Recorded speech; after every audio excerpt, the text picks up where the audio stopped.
I'm Kathleen Bilton with Bilton Consulting, and this is another pajama time rant for you. Do you want to learn how to stop bleeding cash? I'm sure you do.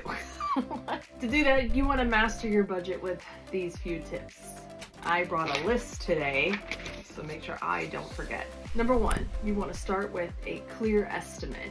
Specifically, you want to break down your project into detailed parts and you want to assign costs to each element. In fact, if it's not to break down your project into detailed parts and you want to assign costs to each element. In fact, projects you've done to see how you can kind of better estimate based on similarities that you have, and you want to bring that information to this project. Number two, you want to track your expenses religiously. That's either use software or an app to help you keep track of everything. In fact, I don't even mind if you sit down and use a notebook if it makes sense with the scale of your business. If your business has multiple people, multiple crews, you will run out of the space to be able to keep track of that. And I actually made a video about that not that long ago that I thought was funny, but we'll see. Number three, you want to do a regular review. You want to have a look at where you're at versus what you estimated and where you're headed. Number four, get yourself a contingency fund. I know it's sometimes a hard sell to get people to understand like why you include something in your bid. You either have to bury like a little buffer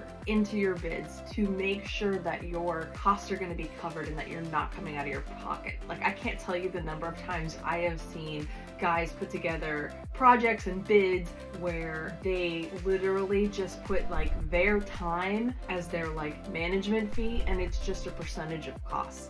And I'm like, no, that is distinct from your actual project cost. If you're worried about like having enough buffer for if something comes up, because what would happen is it would come directly out of their project. So that's actually a twofold issue. Like, one, you need to actually account for your time and set a value for that. Project management is a direct job cost. It is not like, you know, an overhead fee or a percentage of profit, etc. Those are two distinct functions. Because what I see happening is people dig into their profits and their management fee to come out with job costs when something happens on the job or if something goes over that they don't know how to account for. This is also another opportunity to talk about having a really great contract in place to where any unknown conditions come up, you have the ability to go back and get more funds for any unknowns or things that you couldn't possibly have anticipated, you know, before you started tearing into, for example, a renovation.